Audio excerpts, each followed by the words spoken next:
We're live. Greetings, everyone. I'm your host, Kujo Brown, and Oh, I'm sorry, man. It's been so long. There we go.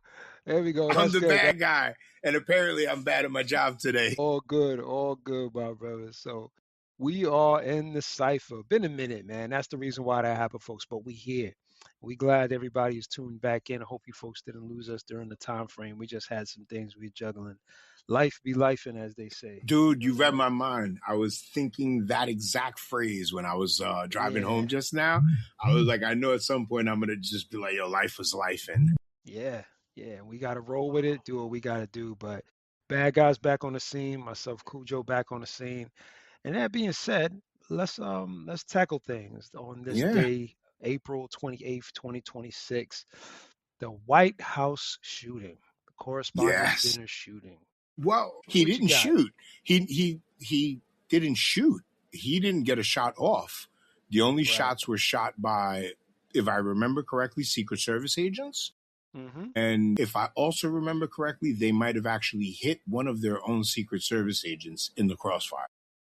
This is talk about fumbling. Dude, I mean, the whole night was a fumble. Let's get the conspiracy theory part out the way. He did not want to be there, right? He hasn't been there for all these years. He did not. I doubt that he actually wanted to go through with the whole night. No matter how stacked the deck was, he wasn't going to want to sit there and have anyone in any way make fun of anything about him. So, random beige dude comes running through. He wasn't even on the same floor, bro. So they say this dude ran past security checkpoint carrying knives and a shotgun and a handgun, exchanged gunfire with law enforcement, did not enter the ballroom, and was taken into custody. Investigators believe he fired at least once. They believe. They don't have no source of that. You know what I mean? You don't know what to make of these stories. Word up. You don't know. We could call it what we want to call it, but I don't know if this is all true. This is a big thing. We're in on the other side of the looking glass, bro. Right. James Comey just got indicted earlier today for tweeting a picture of seashells in the form of 8647. Apparently saying 86 is now making a threat on somebody's life. Yeah. I heard something in regards to that. So what do you think about this? Like, because this is to me, this is not a scenario where I could fully say that, it's this correspondence shooting is a setup. I mean, it could be. It could definitely No, be I a don't. I setup. think it was lax security. You think so? I don't know. There was, I don't know if it was Daily Beast or one of these so-called journalistic websites. They had rented out the space next to the ballroom so that they could have like an on-site office. The guy who runs that website said that his luggage wasn't even checked when he walked into that building. Really?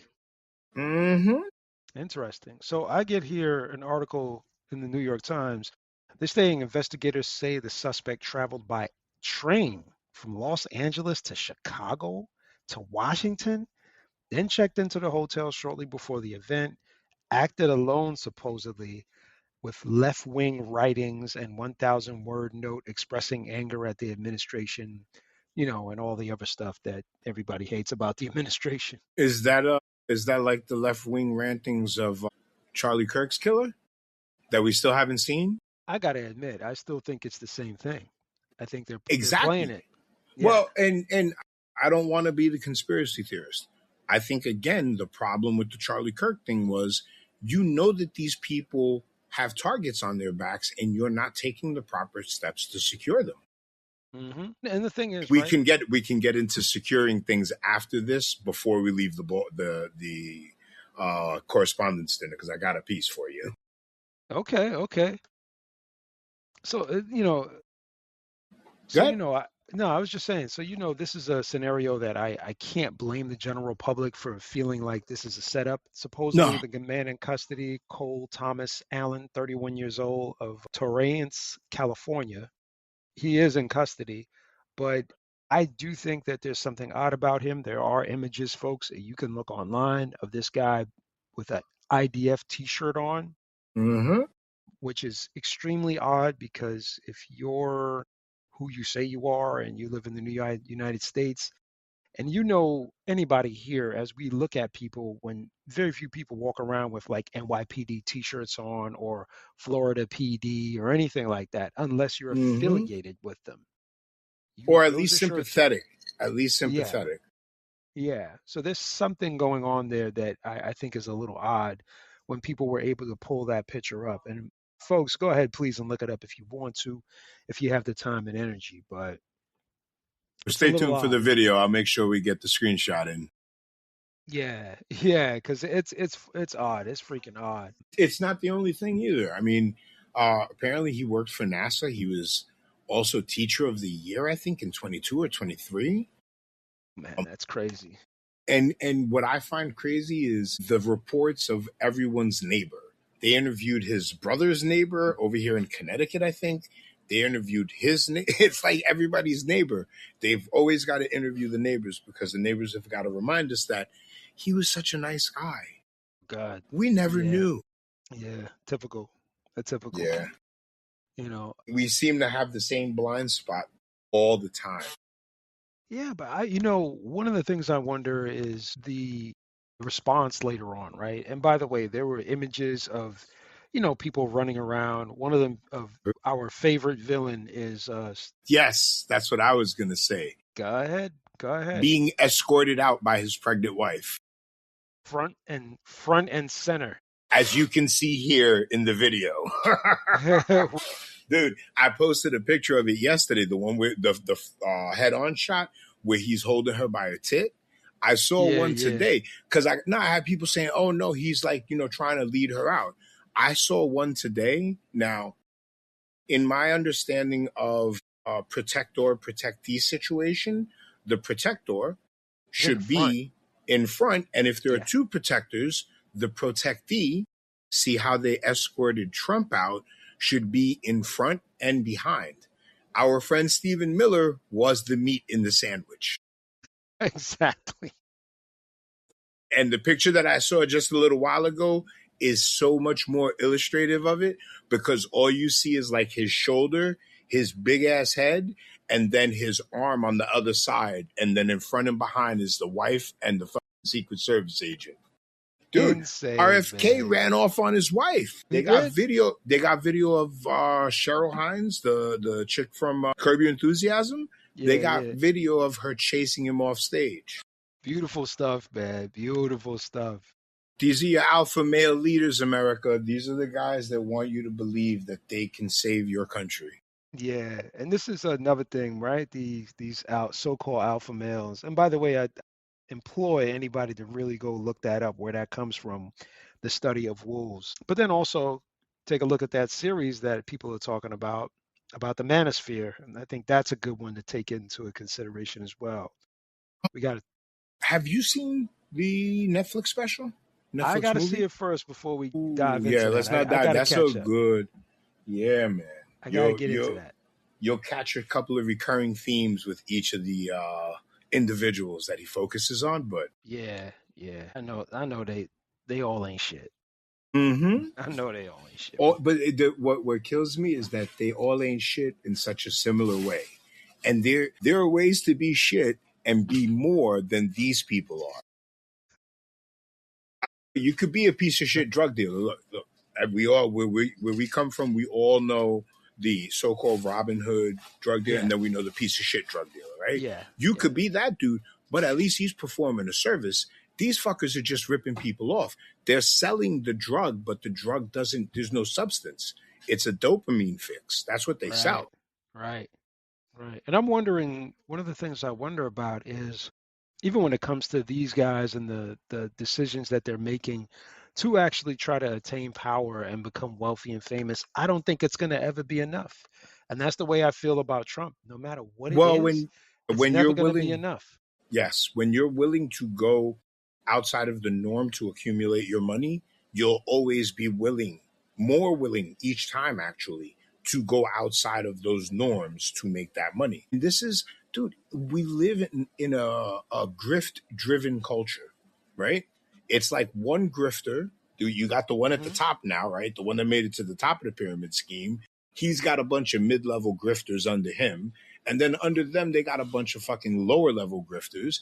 And they're just taking money off of people hand over fist, bro, for absolutely nothing, right? There's no, I don't want to say there's no positive outcome, because you can make a positive outcome out of anything, but there's no tangible outcome to any of this stuff. There's no, if you sell me a study course, there's a certificate. That might not provide me the certificate, but there's an end, right? I've given you my money. You've given me a product that I can now use to enhance my ability to do something. They're not giving anything like that. They're essentially just giving young men the prescription or the description of how to stay single their whole lives. They're making money off of it in the process, because each one of them are doing the same thing. They're selling some kind of crypto, some nonsense along with it. Yep. Just complete utter nonsense and hustling, man. That's basically all that is. To you people listening out there, the moment that we start hawking crypto on the air, block us. Yeah, you could dump us. Seriously. At that point.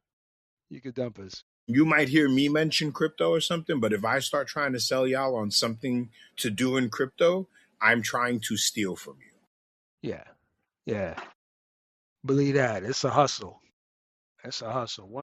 Gang, if your kids come to you talking about crypto investments, they're being hustled. They might not be intentionally hustling you, but they are the mark. Don't become them. For real. Now, circling back to this event and all these so-called alpha males that are trying to, portray themselves as tougher and better than all the rest. Pretty much all these guys ran with their, tail between their legs. We didn't see anything of any kind of masculinity, so to speak, in that aspect of bravery, even if defending their significant others. After they evacuated Trump from the room, there's a very blurry picture of someone in a black tux. We're standing right behind the curtain watching what's going on. That's Trump. I'm not going to say it is or it isn't, but yeah, you be the judge. Yeah, that was Trump, for sure. And then he went on stage and talked about why he should have his ballroom.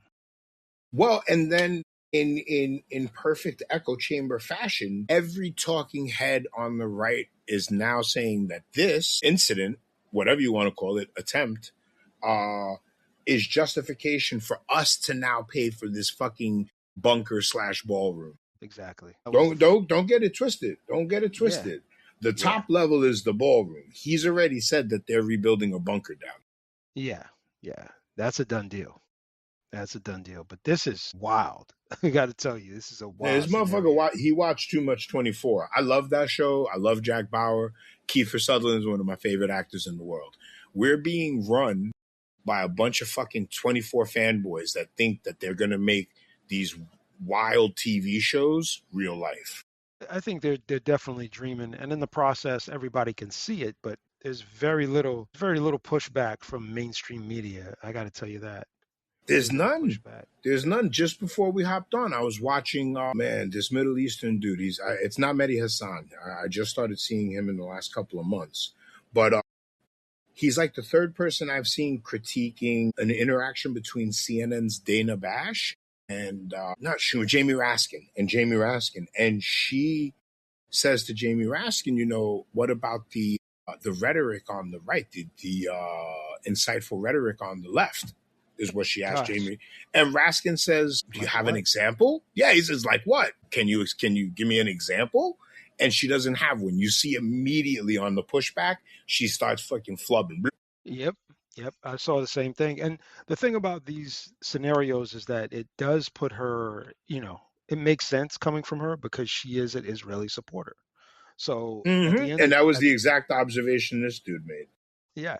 It's noticeable. She fell short 110% at once she did that. So now we have a scenario where we can't depend on the media. So we're still going to have to keep digging.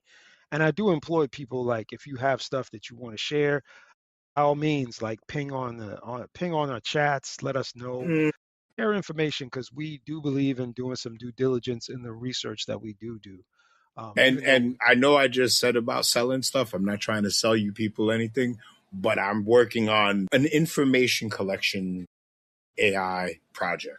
But essentially trying to grab as much news, not just from Western sources, ABC, NBC, BBC, all of these different, but also from the Middle East, from Asia, essentially just trying to aggregate as much information as we can so that we can understand when these stories start breaking, because there's always something that happened before, right? And if you're not seeing that, you'll get surprised in the morning when your gas is $7 out of nowhere. Yeah, dude, that specifically, Yeah. I've been watching a lot of people talk about the difference between the cash price for oil and the speculative price for oil, right? And when we watch the news, they're telling us the speculative price for oil, but that's controlled, right? If I buy enough puts on a certain day, I can push or drive the price of oil on that day. But the actual price that countries are paying per barrel of oil is almost 50% higher than that right now. So now when everyone woke up this morning and gas jumped back up to down here, went from like 383 to 419 this morning. That's because we just hit where the actual market went up on the speculation side. So right now, the real price of a barrel of oil is even higher than it was when we were still paying that lower price. It's a shell game. Yeah. But there's also another aspect of this, of the delay, right? Because it takes so long for these oil tankers to even get here. And the fact that they've had to make a roundabout in the meantime to actually get here. But remember, there was a stoppage for at least a couple of weeks, if not a month, right? That delay still hasn't hit us. Like, we're still receiving oil from a couple months back. I think we might be at the end of this month. It's when it's really going to hit. Yeah, what I was going to say is I think we hit that wall somewhere around the 24th or 26th. This creator I watch, Mr. Global, he's the one that put me on to the whole difference in the price of oil today versus, what people speculated on. But it's just, dude, it's a shell game. It's a speculative shell game, and they're going to keep moving things around until it crashes, and we're going to be the ones that suffer for it. Yeah, ultimately. I mean, they don't really care at the end of the day. I mean, they're well, no, when the pile falls down, most of them still stay on top of whatever's left of the pile. Right, exactly. They have connections and they're all set in most aspects. They don't have too much to worry about, So, Yep. but I think we circled a little bit, folks, but stay with us real quick. Like, share, subscribe in the Cypher podcast. Next thing, let's talk about this. Let's talk about the Cuba embargo. That lands perfectly. Oil. Yeah. There's actually a little bit more news about oil too. UAE just left OPEC. Yes, they did. Yes. Well, they're stalling until Iran and, America figure out what the hell they're doing. But they're just like, nah, we don't want no parts of it right now until you guys sorted things out. That's basically what they're saying. So. And then the news from Cuba is that this embargo has driven a lot of investment in renewables. Correct. Which, folks, if y'all listen a couple of episodes back, I'm pretty sure Kujo and I made that prediction. Pretty sure. 110.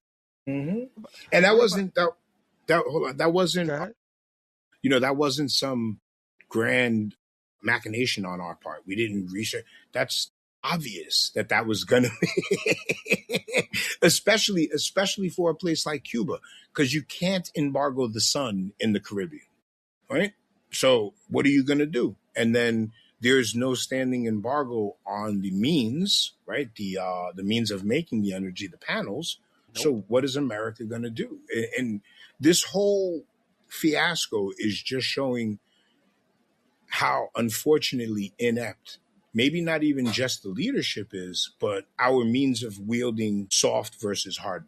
I think what you look at, right, this is through rough times, there will be some good change. And this aspect for Cuba, I'm hoping that this does work out, because This could actually sway or switch the power dynamic towards Cuba, and they could be a beacon for the Caribbean as far as being one of the first places to have renewable energy in over 90% of its island. I mean, it's incredible if it does work. I have to say that, which it's Well, highly probable. I definitely voted for China getting a foothold in the Caribbean. Mhm. That's definitely what I voted for. You know,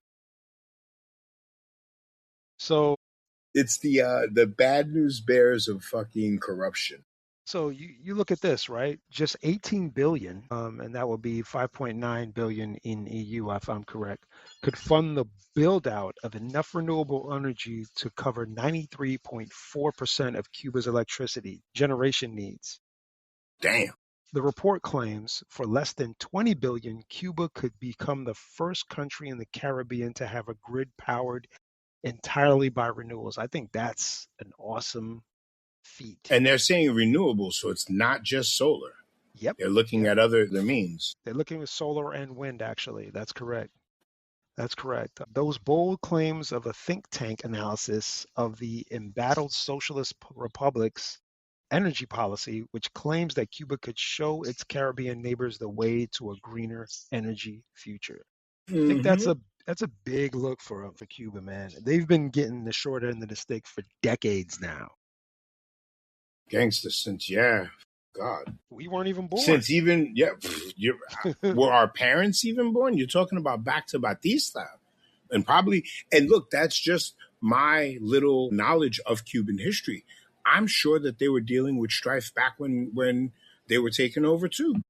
Yeah, yeah. I mean, it seems to be the one consistent deliverable from Western culture is fucking grief and misery. And there's going to be some huge pushback. I'm pretty sure there's going to be something that's going to come down the line. It's They're going to going to cause try some every issue. single thing they can to Yeah, embargo and stop that from happening. But as Iran has proved, our blockades are useless at this point. yeah. Apparently they're running their little speed ships back and forth through the channel or through the strait. No problem. No problem. And so the other part is, Cuba right now is still struggling. I mean, this is pretty much a crime against humanity when you have hospitals with children, women giving birth, all types of things, cancer Mm-hmm. treatments, and Cuban doctors are some of the best doctors in the world. Like, it's not even up for debate. Yeah, no. I learned that. I read about that years ago Hmm. Correct. because of their communist education system. They're able to identify and nurture students at a young age who they know they'd be able to develop into certain roles in society. I don't know. I don't care whatever people want to say about communism or socially, whatever. That is a good system. Yeah, it Identifying works. the children I mean, what better investment is there than in the next generation? Because when we're fucking old, they're the ones that are taking care of us, right? Hmm. You want your kids to be more successful than you. Just as a rule of thumb, I want my children to all, I want to live in the shadow of their successes. And the only way to do that is to nurture the next generation. But we don't think like that. We've been screwed by boomers. That's really Yeah. that's Yeah. a whole show. That's a whole Yeah. show. Our generation got a tough hit because when we were actually supposed to make money, by the way, folks, you could check this out. This is not me rambling. This is actually data that was pulled. He's about to tell y'all the story of my life. So when we were supposed to have money and funds come in as Generation X, we got hit with the quote unquote real estate boom. I mean, real estate like No, I'll give bomb. you better, bro. I can time each, not necessarily pay promotion, but big jump, like noticeable jump in pay raises to economic downturns in this country. 9/11, Yep. the housing market, Yeah. COVID. I got Yeah. nice raises. I made career moves in and around those times. And afterwards, the more money that I was making seemed like it was the same that I used to make because everything went up in price. Everything costs more. I agree. I took hits though during that time frame. I was actually trying to establish myself more financially, but Hmm. being a single father and trying to juggle things, I had help with one of the girls I was dating that lived with us, but it didn't last too long. Like it. And the thing that I had to make sure that I did was keep the skill sets sharp enough, the interactions with people sharp enough too, so Hmm. that people knew that I was personable and that if I don't know enough here, yeah, he could be trained. He's not one of those guys that's not going to Yes. listen to you. Yep. So that was an important and intricate part. And folks, by the way, for all the generations after us, it's still a skill set that you need to have. You need to be personable with people so that you can do these things. No escaping it. No escaping it. There are very few jobs that are fit for people that are not sociable, and those jobs more and more will be taken over by AI. That's a great point. Who you put in those roles are essentially automatons. Yeah. Um, and people who are not good at dealing with other people typically tend to get relegated to those jobs. But the more and more AI is cooked, the less and less all of that back end work is going to be needed. Right? Mm. Why do I need somebody back there filing pages when I can just have Robbie the robot fucking go in and Robbie the robot, folks. This motherfucker. I'm sorry. I'm cursing. I'm This so guy, old. Robbie the robot. Nah. All right. We're going to use Robbie the robot right now. Let's go. Sitting in there just collating paper, right? Or writing code, right? Right, right. Dude, I mean, I've been using AI to write code that I can read. That's Mm, about it. I can't write it. It's that deep. I can read it because I can read Python, but it's like, it's better than you ever will be at certain things, but it is also not personable. And you mm-hmm. still need that skill set. And that's what the job market's going to narrow to, the people who are providing that person to person service. And then the back end is going to be even more automated than it used to be. I see you, man. I see what you're saying. And you're absolutely right. It's going to keep changing, and we better be ready for it. And that goes for the future generations as well. You have to make the Mm-hmm. adjustment. If you don't, you're going to get left behind. Dude, that's the whole reason I started this project, was because I'm trying to convince my daughter that you can use this and still do it in an ethical way, Mm, I right? see. Yeah. So trying to prove that point to her, and I got myself wormholed into some project. All good, man. All good. In the Cypher podcast, folks, like, share, subscribe on your area But dial. Go ahead. oh, I'm sorry, I was gonna say back to Cuba, man. Yeah. I think more so than just the Caribbean, I think you're going to see a lot of other countries realizing we can't keep up this oil thing, especially when we can start creating our own energy. Why do we have to be a slave to this little part of the world, right? I mean, the Mm-hmm. United States, we make enough oil to keep ourselves Yeah. good here, but Yeah. most of the oil that's generated here doesn't get sold here, No, it doesn't.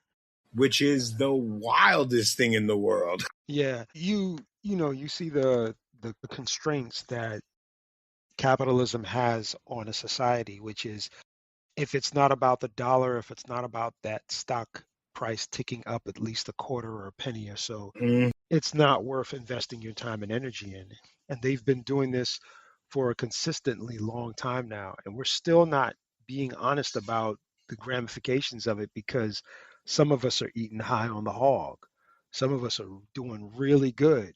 So we don't really care. We're looking at capitalism like, oh, it's all right. It ain't that bad. I got such and such and I got this and that. And the other part of it is they've been conditioning us through schools to not even look at the history of how we even got programs like Social Security. oh yeah, Even the fact that your bank is supposedly FDIC insured. Yep. insured, that's also something that was from the left. That's something from the Socialist Party. And also your 9 to 5, that was also from the Socialist Party. Listen to me. Even, Outside of gun ownership, most of the stuff that y'all enjoy in this country came from a progressive.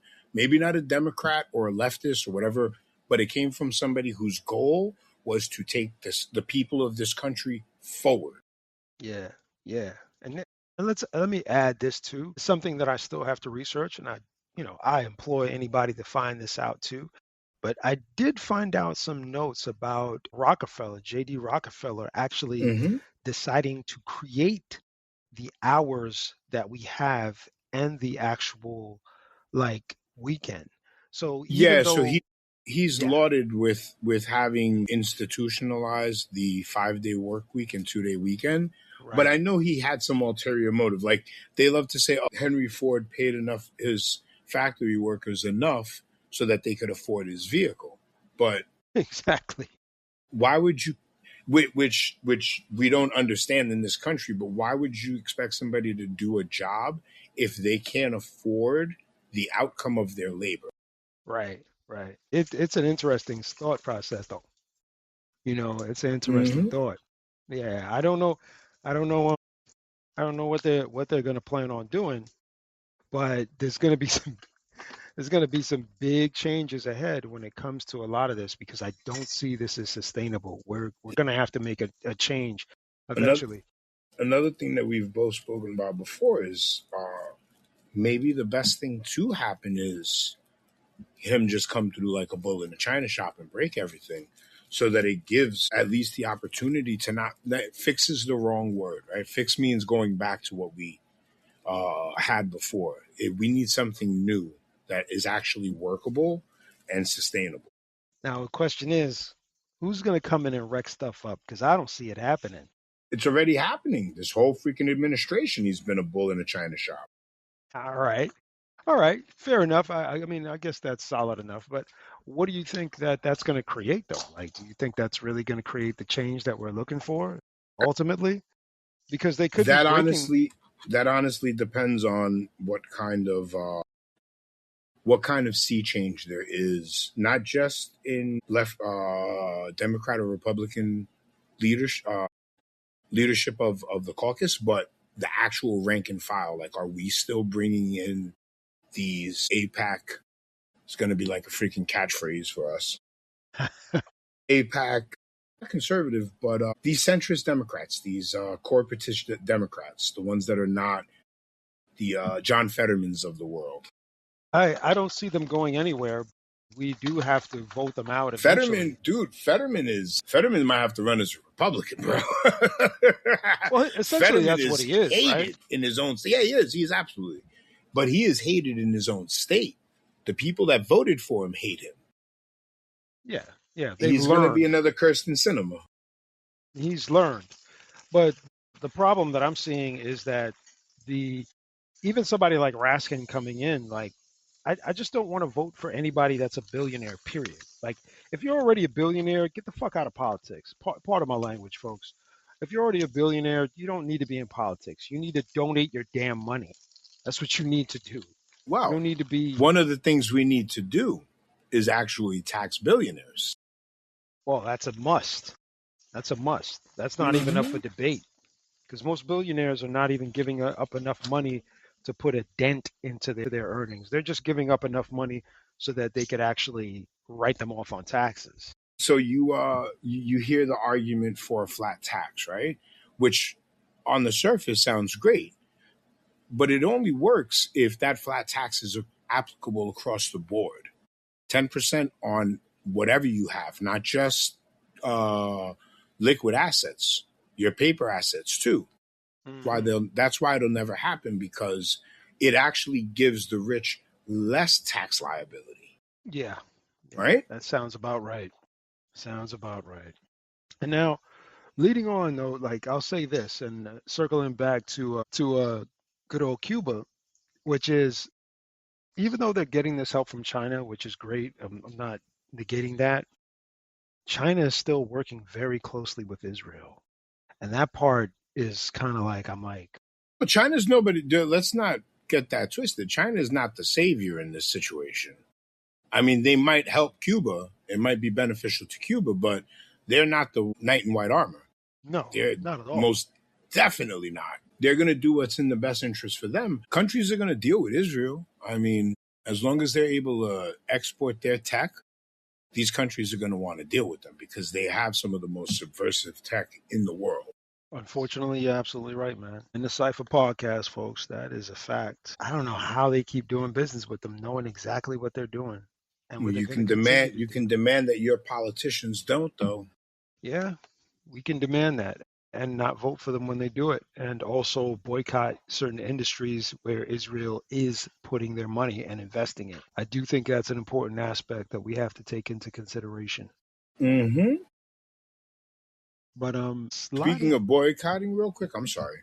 There's a financial boycott plan for May Day, May 1st. Really, I didn't even hear Yeah, about this. so Put me on. anybody, Put the people I on. just heard about it today. I just heard about it today, but it's another one of these, showing our strength through our dollars. So if any of y'all are going to participate, it is going to be May 1st. It's a, what do they call it? A financial blackout. So if you're doing business with stores that day, maybe you should. That said, I'll be fully honest. I probably will still see the weed man that day. Hey, that's not legal money. I don't go to the dispensaries, yo. All right. All right. You're right. You're right. Simple transaction. Simple I'll even transaction make right sure there. I hit the ATM the day before so that I'm not doing it on the day. No transactions. No transactions on my account. You know. Man, but yeah, man, that's that. I mean, right now that's all we got until hopefully these fools gerrymander themselves out of a few states. Yeah, I think they're definitely going to do that. They're just utterly.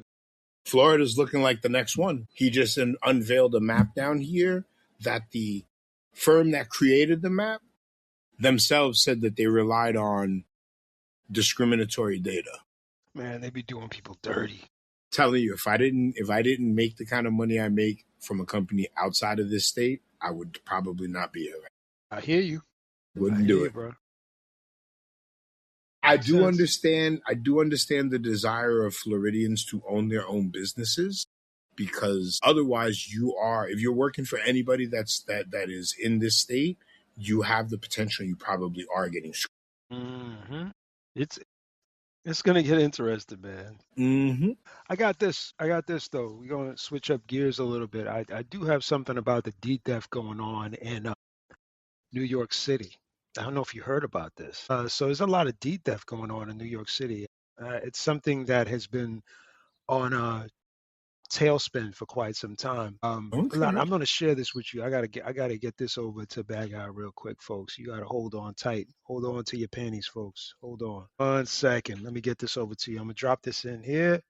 Checking that WhatsApp real quick. See that right there. Yes, I heard about this. So, Yeah.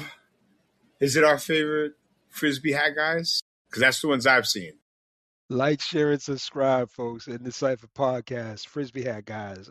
Listen, That's what listen, was said. everybody. That's insane. I'm gonna have to make this another one of these boilerplate announcements.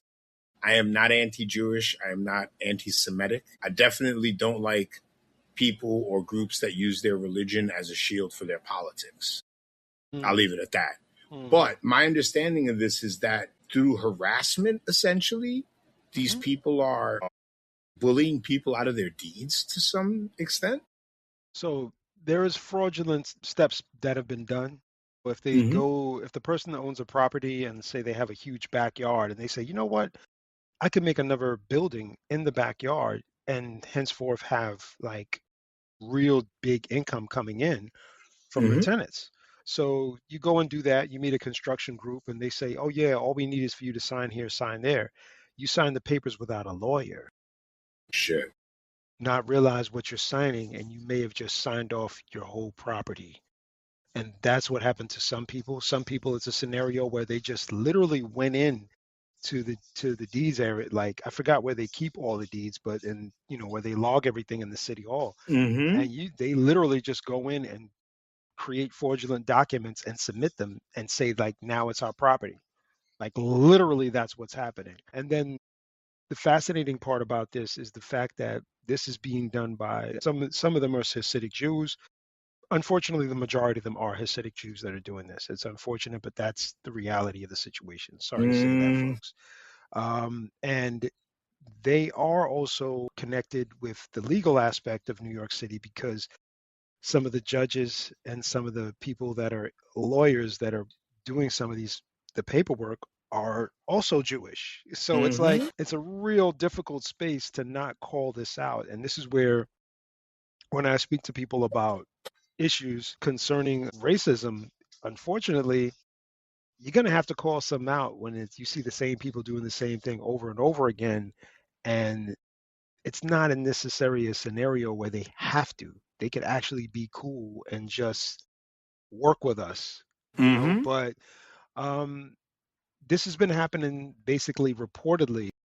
City officials logged 3,500 D theft complaints from 2014 to 2023, and the state received 517 complaints last year alone, concentrated in Brooklyn and Queens. Shit. Yeah, so Yeah.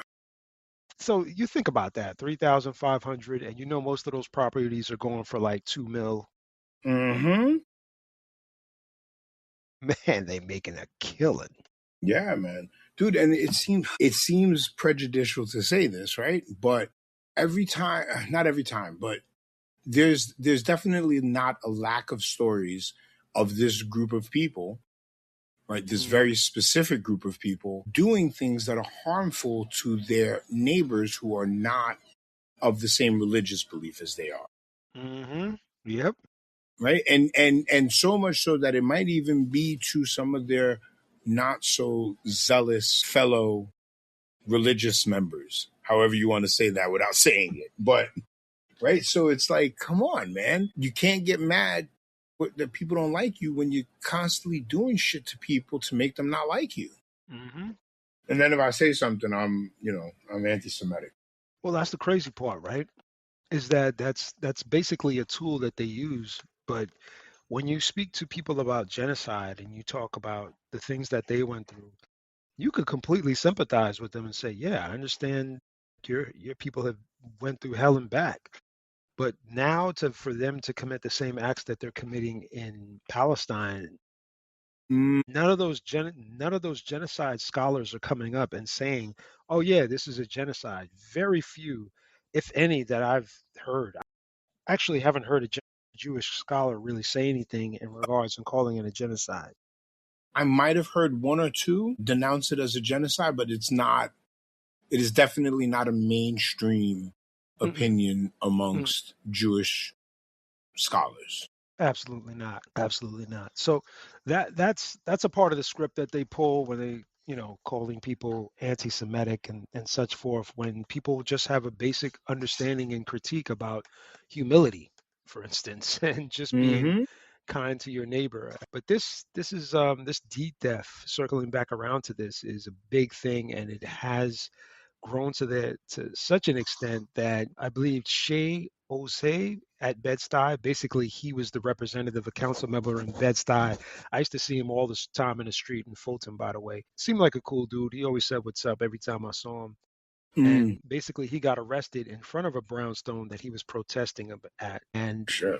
that's what led to this being pushed, which is this week they put Mayor Zoran Mondani is creating this office of deed theft prevention after, he was arrested in Bed-Stuy for trying to defend the stolen brownstone. And the stolen brownstone, by the way, was literally around the block from me. Like my barbershop is on the corner, Wow.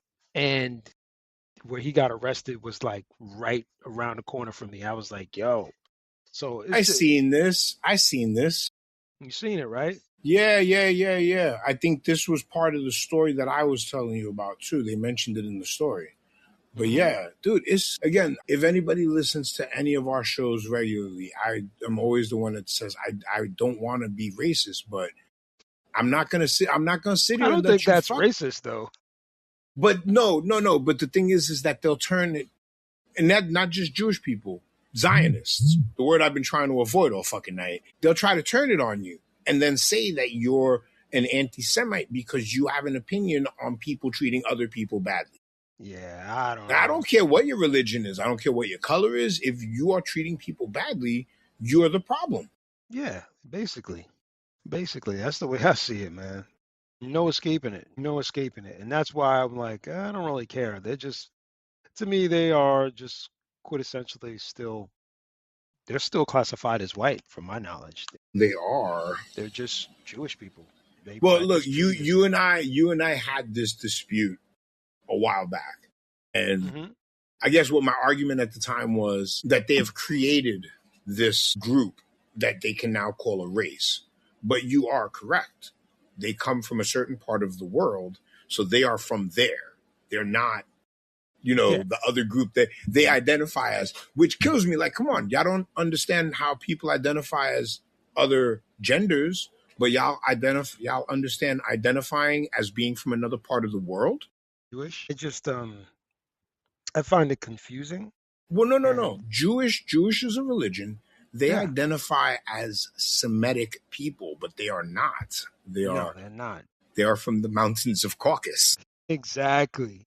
Exactly. The only whiter you get than that starts to turn Asian. They're right in that mid zone. They're Yeah. right in that mid zone where if you start going out towards Uzbekistan and stuff, they start getting more and more Asian features. So they're so white, they're almost not white. Thanks, Genghis Khan. It's like damn near bred like a mother boy. He must have been everything in sight. He must have been like, I know a large percentage of our population on Earth carries 1 to 2% of Genghis Khan's DNA. Yes. That man was doing it. Wow. So we go to just I switch up. wonder if Stephen Miller is one of those few that don't. Stephen Miller is like some weird creature mutant or something like that, man. He's like you know how the Teenage Mutant Ninja Turtles got Splinter? He's like the reverse of Splinter. Like he just He's a didn't. rat turned human. Yeah, he's a rat that just didn't. Didn't. He's the result of Schmeagol fucking Nosferatu. Yeah, that's right. Nosferatu, definitely. Oh, he could have been a good Nosferatu if he wanted to be Dude, there like was cool. one of these AI videos a couple of months back, and there was like Trump going through essentially a hangout, like a bar, and you seeing all the members of the administration. When they get to the back of the bar, they go down the stairs. As soon as he hits the bottom of the stairs, Stephen Miller's there, and he jumps up and grabs the ceiling, like in the corner. That classic vampire, you caught me move. He does that, and I'm looking at. I was like, yo, that was out of all the perfect versions, because they had like Kash Patel talking to two people at once with his cross eye. Of all the perfect versions they had, that was the most perfect. Yeah, you may have to share that video because that sounds funny, man. That's hilarious, bro. So so bringing it back, just the D theft thing, all things considered, I'm glad Mondani is doing something about this. I think it's extremely important at the end of the day. I'm wondering what exactly is going to be, the outcome, but it's good that there's something pushed forward. There is a department that's created now for it. So let's see what happens. The gentleman, as you see in the article, his name is Peter White, a veteran homeowner, attorney from Access Justice Brooklyn. So I've never heard of Access Justice Brooklyn, but I'm going to take a look. I suggest everybody else look it up, see some information if you're in the tri-state area. Look it up, do some research, find out about resources in your area. Mm-hmm. That might be something that you may need one day. You dig? And not to beleaguer or point people, but if you don't believe me, look at behavior patterns. Look at what settlers in Palestine are doing to people who live in Palestine and how they're getting them off their property, right? They might not be doing it as violently here, but it is still a behavior pattern. Right. I don't know too many religions. I don't know too many religions that specifically tell their followers that all these other religions are that bad. I mean, I know Christians think that if you don't believe in Jesus, you're going to hell. I got that. But nowhere in any of the understandings that I have of Christianity does it tell me that non-Christians are evil and that we should treat them like shit. I'm just saying, man. I'm just saying, right? Like, I mean, I know we do as Christians. We've done some shitty shit. Yeah. The shittiest of the shit, but our God doesn't tell us to do that, right? The person that we supposedly believe in, he's not the one telling us this. Our political leaders and early church leaders might have told us to do this. But their belief is that is their mission, is that they can treat others that are not them, us goys, like shit. And as long as they're not doing it to each other, it's okay. Yeah, as long as they're not doing each other dirty, everything else is all right. All the goyms could suffer in peace. The dirt bags. There's gonna be my first merch, bro. Goy boy. That fly stuff. That fly stuff, y'all. Man, switching up gears, man. Once again, let's head to let's because we have something on Jared Kushner, folks, but we're gonna cook that a little later. Let's. Do you want to cook that now? You feel like cooking that now, man? That's up to you, man. I mean, it all runs in a line. Jared Kushner, the Middle East. Yeah, that's what I was gonna say. We probably should. Another one of God's chosen people taking over. Another one of these slime Brother, bags. brother man has no experience in political dealings. Up until Saudi Arabia gave him, what was it, $2 billion? He really had no real estate experience. No, he had real estate experience. He had that. He didn't have investment experience, and they gave him $2 billion to invest. He's in the Middle East now, essentially trying to set up their own private UAE. I mean, yeah, you can call it whatever you want, but he's out there with Steve Witkoff, who's, dude, Steve Witkoff's kid just got arrested the other day trying to get drugs into a fucking club. And he's, what? Yeah. And I mean, he wasn't saying, do you know who my father is? But he was essentially telling these cops, do you know who I am? And I mean, the cops were treating him like shit. It's not something I'm surprised by. I'm sure he was. He's just like, oh yeah, you know who I am? You don't know what I do? Folks, if y'all don't know, we might have mentioned this at some point in the past, but that tariff money that is now getting refunded to these companies, the Tucson, not Witkoff, what's the other one? Man, the one that was caught down there with Epstein, and he said he wasn't there. Man, I forgot he's the lawyer. Am I correct? Yeah. Yeah, I think I know who you're talking about. What's his name? His two kids are making bank off of the tariff return process to these companies. Essentially, they set themselves up to be the conduit that the government hands back the money, and money don't change hands without it coming out less. So let's take a look at some of this.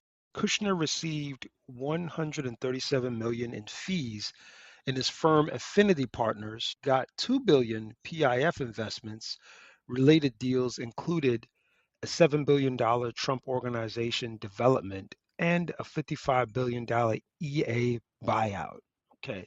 Damn. So that's just in the last couple years, I think. I don't even think that's too far off. And then Carnegie Endowment and other analysis says Kushner and Steve Witkoff undermined genuine Geneva negotiations, telling President Trump a deal was impossible despite mediators reporting a deal was within reach. After which, that's when the strikes began.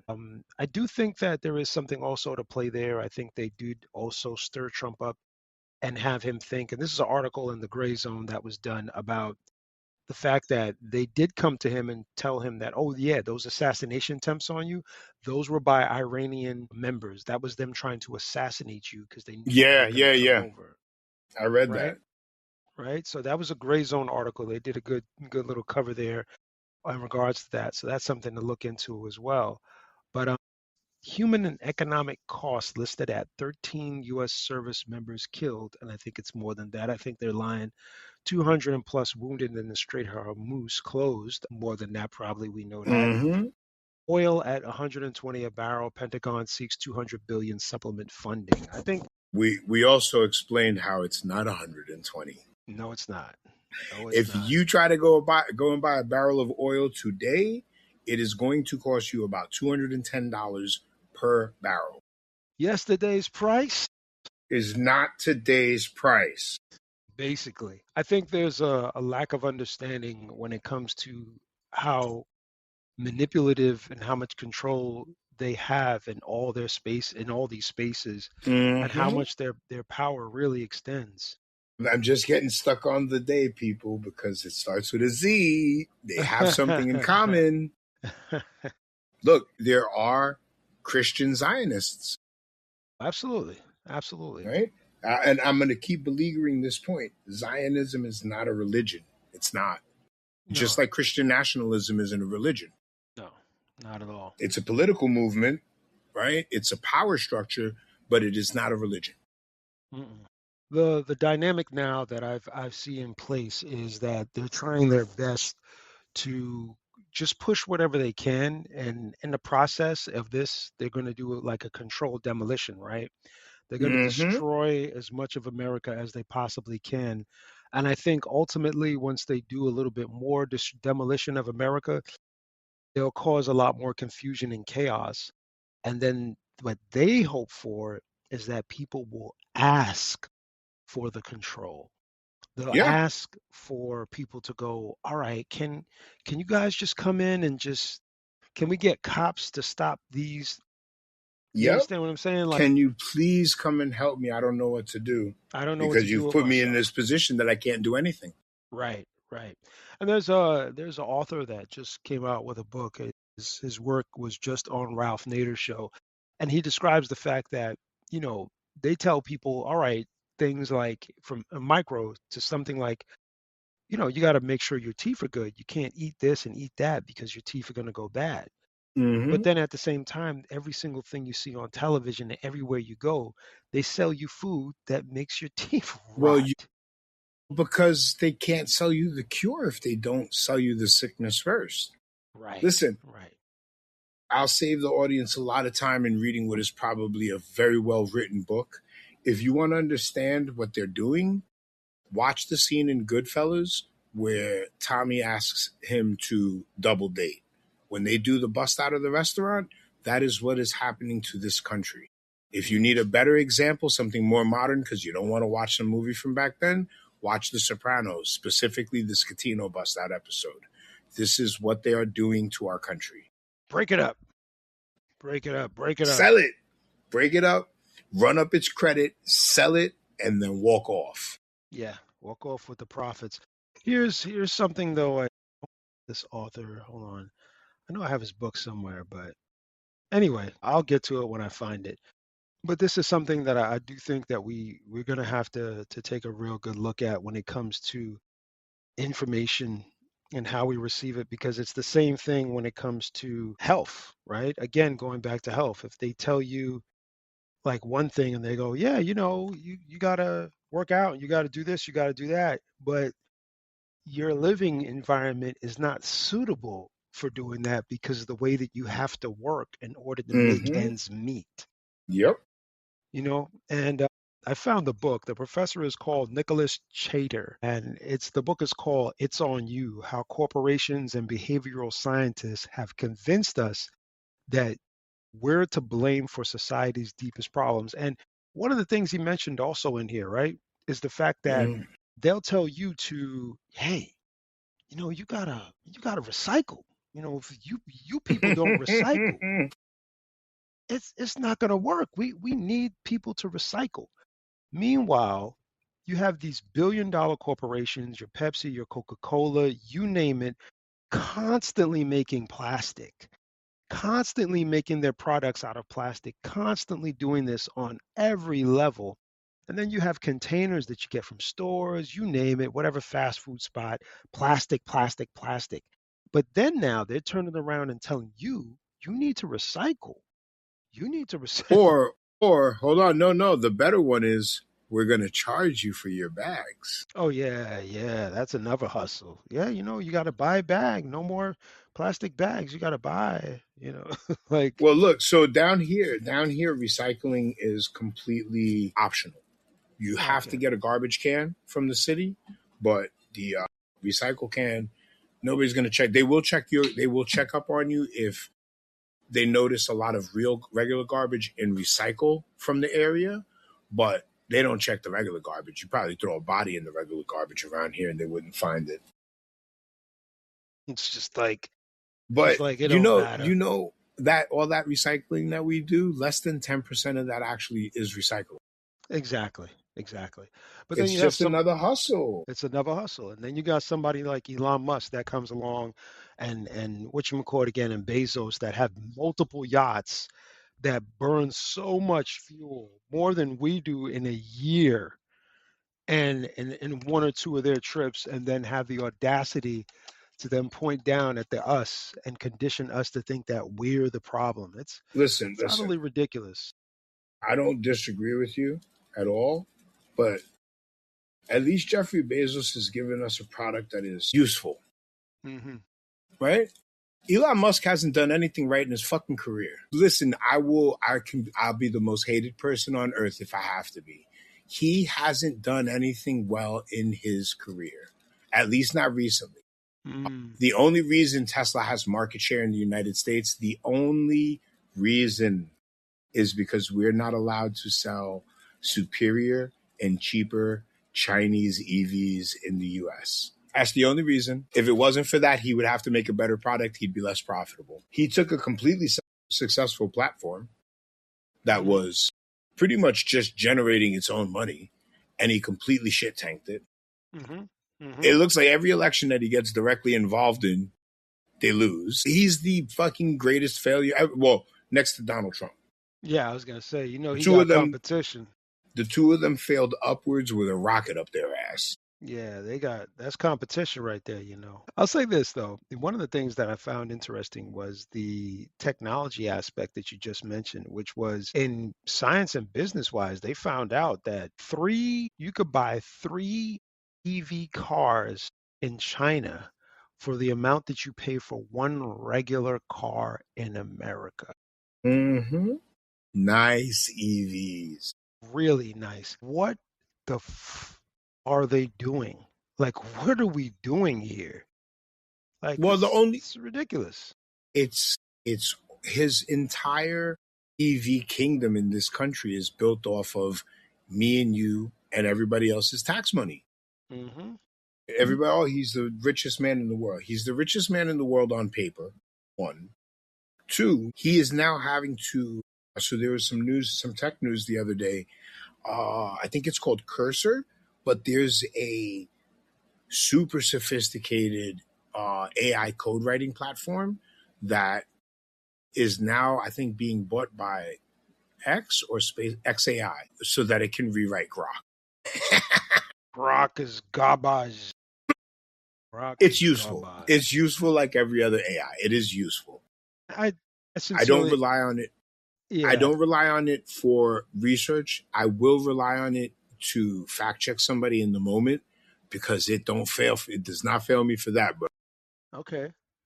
You'll catch somebody tweeting some out-of-pocket shit, and then you could just ask, hey, Grok, is this true? Yeah, I've been a fan of Anthropic. Claude has been, the main thing for me. I think ChatGPT runs close sometimes, but Anthropic has really been the main one that I've been like, yeah, this is good stuff. The box Anthropic is better. Absolutely. Can you do really good things with ChatGPT? Yes. But if you're good enough to get that good with ChatGPT, you'd still be better with Anthropic. I think ChatGPT. OpenAI is supposed to be dropping their 5.5 model soon. Supposedly that's supposed to be. Oh no, they just dropped it. I just got an update about it. But supposedly it's supposed to be superior to Anthropic. Okay, they probably changing their model up, switching the whole thing up, huh? Yeah, no, just probably making a bigger model. It's just the database, people. That's all it is. Speaking of, since we're on some tech shit right now, there's a SaaS provider, software as a service, that specializes in the handheld devices that car rental companies use. It's called Pocket OS. So one of the devs or one of the lead engineers set up OpenClaw, which is an AI harness. It essentially orchestrates AI. If you allow AI to have access to things, OpenClaw can then essentially be the orchestrator for what AI does with what you've given it access to. I don't know why he gave it access to a production Git, but it deleted the entire production Git. And wow, I'm not a software engineer, people, but my understanding is that the GitHub repo that it deleted was the live GitHub repo that all of these handheld devices tied back to get their updates, to get anything. Man. And once that was gone, they lost essentially 3 months of data. They had to go back 3 months to a usable backup because At the same time that AI decided to delete their current repo, they somehow had some bad policies on their backup integrity, and the closest one that they could use was 3 months ago. I'll tell Man, you what happened there. They had unreliable incremental backups, and they probably back up everything fully to a new image quarterly. So they had to go back to that new base image backup and then move forward from there. All because he wanted to hook up OpenClaw to his production environment. unnecessary. Don't do it. Unnecessary, man. That is strictly for testing environment. There's no need to rush into the big stuff yet, man. You don't have to, you know. It's something that sounds like something that people just it sounds just ignorant. I'm gonna be honest. It just sounds like he was just trying shit out. Yeah, well, no, and that's the thing is that the fault here is OpenClaw, right? OpenClaw took an action based on what the AI said was possible, and it did a thing. Dude who fucking publishes OpenClaw said that he doesn't even check his code; he just uploads. You don't check your own code. So that project that I'm working on, I've got one conversation that all it does is check my code. Mm, mm. And I run that on 2 different models. So I do my code check on a different account for Anthropic. And then I do code creation on my Anthropic account, my regular Anthropic account, and my ChatGPT account. That's gonna be tricky, bro. Yeah, That's man. gonna be tricky. It's a whole new frontier, man. But back to what I was saying before, man, these AIs are going to take the jobs of replaceable people. And if you don't know how to use the tool, you're going to be like the guy that was a carpenter before hammers came out and then didn't adopt the hammer. Yep. I think that's the big jump that I think people are going to be they're going to have a difficult time with. We'll see how that pans out. Circling back around, you got anything? And like, share, subscribe, folks, in the Cypher podcast, in the Cypher. So, anything you got in regards to cultural stuff? Like, have you seen the Michael Jackson movie? You seen any movies? I have Anything not up seen to the date? So y'all can crucify me. I mean, as a kid, I was a huge Michael Jackson fan, but I was never enthralled with Michael Jackson the way a lot of. Yeah, me either. It wasn't. I would like to see the movie, but I probably won't watch it for the same reason I've never watched the Biggie documentary or the Tupac documentary. This is more of a musical. I got to tell you, it's more of a musical. I'm not going to even sugarcoat it. People think people could lie to you and tell you other things, but this is way more of a musical than anything else. Is it a musical or is it like an 80s movie? Now, hold on. Let me frame this.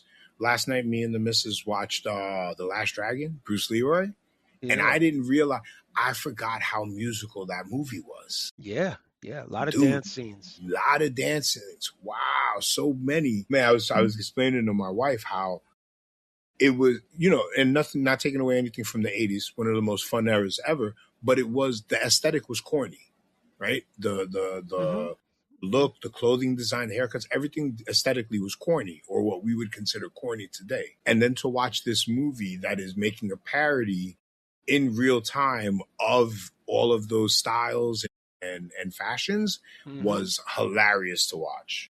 Yeah, and I think personally you'll like the Michael Jackson story. It's obviously they're staying very far away from the sexual stuff and things he was accused of and probably may have been guilty of. I don't know. I'm not gonna say all that. I think he was. I think he was personally. So I know that there was a lot of feeling towards a lot of people were feeling like he had abused a lot of these kids. But I guess there's also stories flying around that he was actually protecting some of these kids from these things. How, like Macaulay Culkin, like the only reason Macaulay Culkin didn't become like one of the Coreys is because of his proximity to Michael Jackson. So here's the tough part, right? Is that they say they found a bunch of, in the documents, the court documents, you could look these California court documents up. They have like stuff that they say they found in his place, like images of little boys half naked and all this other stuff.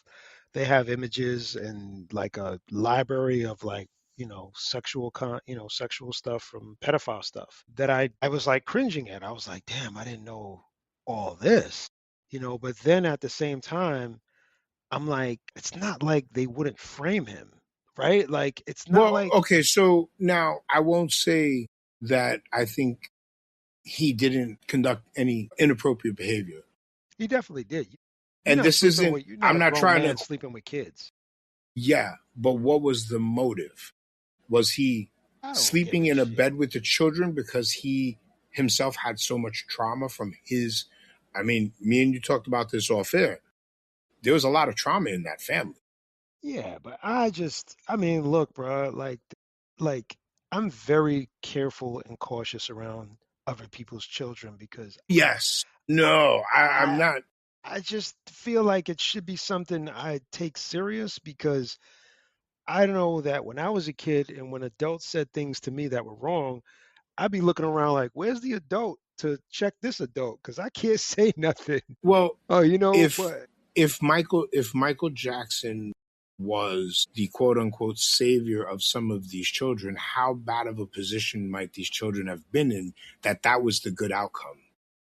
That having to be, I guess, in the not in the presence, but in the constantly around someone who behaved as the way that accusations say he behaved. How bad was the other condition? Because then you get, like I said, the two Coreys who were those boys were abused, yeah, abused, abused, yeah, they right? admit it. They say it. Yeah. Well, one of them kill himself, or he died young I think he passed ish, away. I think he passed away. I know that much, but the other one is still alive. Absolutely. and he's He's damaged. I mean, all of us are, but his is talented but different. damaged. Yeah. So I do question it, right? I question the same thing, like what type of space were these kids in if, you know, Michael Jackson was their hero? But I don't think he did this to every child, but I do think that there was something essentially wrong because again, as an adult, I'm not sleeping in the bed with children. I'm not.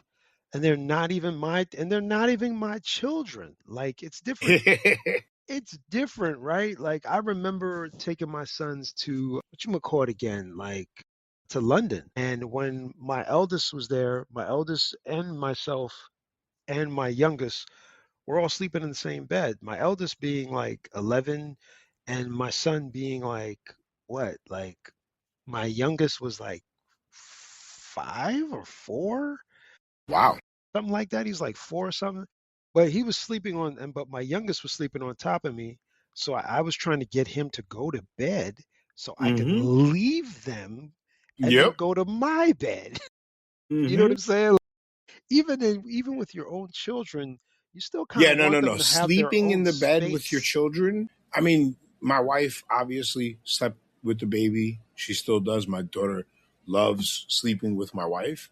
But as a grown ass man, you don't need to be in that bed, dog. You need to be, Get the yeah. kid to sleep. When the kid's asleep, get out of the bed. Yeah, you let them get their rest. That's all good. I trust me, I get it because I know my sons.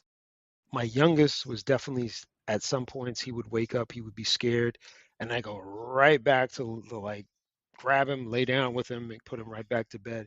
And Yeah. my eldest was the same way too because my eldest hated. He said he hated the bedroom. He said I think he said there was noise. He didn't like it, and it would scare him, and then he would stay up a lot because. And I was like, I wonder if there was like mice in the walls or something that That's I didn't know possible. about, or that would like when he's going to bed. Obviously, the mice are up at night. They're not. You know what I mean? You But guys were living in a building at the time? yeah, yeah. But I could have. Noisy pipes too, man. It could be that too. So I don't really know because I didn't have like that issue. I didn't have like mice in the house. So I was like, you know, where was it? But I know that that kept him up. So to me, I get it when you trying to comfort and soothe your children, but Yeah, but that's the job. You're done. Go to bed. yeah, yeah, dog. Like so his stuff was disturbing to me, man. Like when I thought about it, I was like, yeah, that doesn't sound right. And again, the documents they found there didn't sound right either, but that could have been him being like framed. Because again, they wanted him off Mm-hmm. because he bought the Beatles. They were like, nah, this nigga ain't gonna have all this. Like, Mm-hmm. he can't be You that know who wealthy. else they wanted off too, and he's gone now too. Prince. Yep. Yeah, yeah. Just they these scenarios we talking about, folks, they just seem real odd.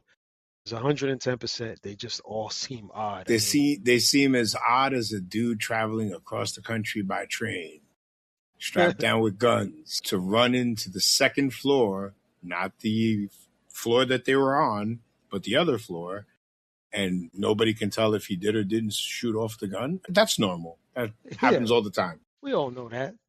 That's how it goes. You know what it is? And no, I honestly, this isn't sarcasm, what I'm about to say. I think television and movies have created this real disconnect with what we think our government is capable of and what they are actually capable of right now. Yeah, yeah. I think the phrase of life imitating art and art imitating life always comes to mind with these scenarios, right? Because if you don't read or don't look at anything else outside of the television and media that's fed to you, your conditioning is serious. Like Mm-hmm. you have to really program yourself to break out of that. And there are many, many studies that show most people that get into these shows like Fox, they watch too much crime or thrillers. The way their brains are wired or think is just very different from the norm. And the people that get into those spaces and the conspiracy theories and Yeah. talking about stuff like, oh yeah, Earth is flat. Earth is flat, don't you know? They just end up like that. Those are the same people that think the that image that Trump posted was a doc. Yeah, yeah. Like it's wild, bro. Like, and I'm telling you, like, you have conversations with these people and you realize, like, what are you doing? Why are you even wasting your time having the conversation? That's an issue itself, right? Because you can't, Yeah, but you the know. thing is if you don't confront it in conversation, it becomes if we don't confront the bullshit, it becomes more and more prevalent because more and more people believe it because it's not being confronted. I agree. To some extent, we have to, but there's also, we all know there are lines that you draw when it reaches a certain point where you're like, all right, we're not gonna see eye to eye, and you're not even Well, trying to no, hear me. okay. So I think the wrong part is thinking that we will ever convince the true believer. But Yeah. by pushing back on it, we do give the opportunity for the person trying to figure it out to see both sides instead of us just being like, nah, they're crazy. And, for whatever reason it appeals to someone without them actually getting some facts first. Yeah, I think the big part about it, I think, is the facts. Like we really do need to get it out. And as weird as this may sound, we almost may have to make the facts seem a little sexy. They may have to seem a little cool and dope to people because I Yeah. don't think it seems like the facts are cool. The same way we don't value reading in our culture as much Well, as we should. we live in a post-truth society. Yeah, yeah. After Obama, they tried to say we live in a post-racial society. Okay. But we do live in a post-truth world. We live in a world where the president of the United States can get in front of a microphone and tell us things that our eyes tell us are not true, but everyone reports it as though it's at least arguable. It's at Hmm. least debatable. And it's not. A lot of this is not, right? When they shut down USAID, a lot of people were coming on to these news shows saying this is bad. And the news anchors are in the middle, like, well, but is it really bad? Yes, this is bad. People will die. And now, months later, they're saying, oh man, you know what? A lot of people are dying, Yeah, like we didn't right? know Like that. the whole vaccine thing. Not that I mean, if you even platformed RFK Jr. without giving pushback on the air, you did a disservice to the people watching your show. Yeah, absolutely. There's no way that a man like him should be able to talk freely as if he's some kind of great mind of this era, a man that has no real understanding of quote unquote science or of health in general. And giving him this plateau, this stadium to talk, like he could just say anything he freaking wants. And he gets pushed back, and he gets pushed back sometimes, but it's never really enough, man. People are still But on that. Showing a statistic isn't pushback. Nah, it's letting not him enough. come on your show, and not calling out the bullshit right then and there is failing. You're not doing your job, whether it's on a podcast or a TV show, whatever it is. When he's presenting lies to your audience and you're not pushing back on those lies, you might as well be telling the lies yourself. Yeah, it's not enough, man. It's not enough to just call it out. So like, share, subscribe, folks, in the Cypher podcast. So that being said, man, so what you got for going on for the rest of the week, man? You chilling? Yeah, man. I got little project work. I got to get ready to head up to Milwaukee. Man, actually, okay. It's pretty cool. I mean, I haven't been all over the place, but it reminds me of like if somebody took all the boroughs and squashed it down into a really small area, including Manhattan, because like parts of it look like downtown in Chelsea, where Really? you have some shops and like there's a highway there and everything, and then you got kind of like there's a market, like a food market. It's a pretty cool area, dude. Decent food. I'm gonna actually I had one of the girls tell me where there's what they consider good pizza there, so I'm gonna go check that out. Investigate, brother. I made the mistake of going to a pizza place based on the name, not any review or anything like that. And when I found out that it was like the local Papa John's. Ugh, that's disgusting. Yeah, bro. That's Talk disgusting. about. And my whole plan was to grab the pizza and hop on a plane, go wait, because I had a couple hours to wait.